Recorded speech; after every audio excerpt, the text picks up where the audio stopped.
dapat atin pong mapaghandaan lahat tayo ng mga Pilipino. Hindi lang ang gobyerno ang naghahanda diyan sa posibleng malaking epekto ng kaguluhan sa Iran o sa Gitnang Silangan kapag tumagal po ang crisis na ito sa pagitan po ng US, Israel at Iran. Hindi pangkaraniwan ito dahil alam po ninyo, on record, ang Iran sanay yan sa pakikipagtunggali. Sanay po yan sa ganyang klaseng crisis. Dahil malaking bansa din yan at meron din puwersa. Ganun pa man, dahil po seryoso ang Amerika at Israel na pabagsakin ang Iran government at leadership nito. Parang kung nagawa ng Amerika na pabagsakin yung Saddam Hussein sa Iraq noong araw mga 1990s, dahil sa pakikialam nito doon sa Kuwait, okay? Ito halos ganun din ang sitwasyon. Ito naman ay issue ng nuclear. Yung pagpapalakas ng nuclear weapon ng Iran ang ayaw ng Israel at ng Amerika dahil sabi ng Amerika, threat ito sa seguridad ng lahat ng Amerikano sa buong mundo. Kung nandun sa Iraq ang pinag-usapan ay pagtatago ng malakas na armas, weapon of mass destruction na tinatawag, at pinabagsak ng Amerika ang rehimeng Iraq noong mga panahon yon, mas matindi po ito. Kasi kung di ako nagkakamali, mas malakas ang military ng Iran kaysa Iraq. Kaya ho hindi natin alam kung kailan matatapos. Ganun pa man, 20 years ago, mas matindi po, o 30 years ago na, kung ilang taon na yan, mas matindi po ang technology ngayon sa buong mundo. Iba ho ang gulo noong araw sa Iraq at ng US kaysa ngayon. Kasi ngayon masyado ng high-tech ang mundong ginagalawa natin dahil missile to missile. Or kung ano man ang ginagamit nila. So, mula sa tubig, mula sa himpapawid, mula sa byland operation ang galaw po. Kaya kakaiba. At yun, ganun din yung target. Kaya po may epekto at baka tumagal ito sa mga kababayan natin Pilipinong nandoon at yung epekto sa pagtaas ng presyo ng oil product. Definitely sisipa yan. Sa susunod na ilang araw sigurado tataas ang fuel. Pagkatapos susundan niya ng pagtaas ng ating mga basic commodities. Kaya natin sinasabi ito, hindi po ito pananakot. Ito ay katotohanan at aking obligasyong sabihin sa inyo para ating paghandaan at harapin kung ano ang epekto. Wala tayong laban dyan, hindi tayo nakikialam dyan. Kaya lang yung epekto sa ekonomiya at oil product sa mundo, damay lahat. Ngayon, kung meron na namang magsasalita na hindi alam ang sinasabi, basta lang makapanira sa gobyerno, ito sisisihin na naman tayo. Pag tumaas ang bilihin at oil product, sasabihin walang ginagawa ang gobyerno, abay hindi po yan kapanipaniwala.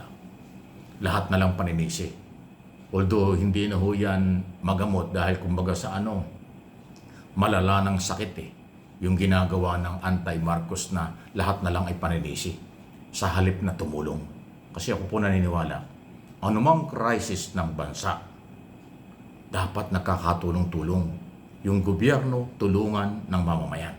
Pero kung yung gobyerno ay laging sinisiraan, laging gustong pabagsakin ng iilang sektor, hindi po yan nakakatulong sa crisis. Sabi nga ng matitinong political analyst, Pilipino rin nagbibigay ng crisis sa bansa. Samantalang napakaraming mga negosyante galing sa labas ng bansa o mga foreign investor na laging sinasabi, positibo sa ekonomiya, maraming potential na negosyo at hanap buhay sa Pilipinas.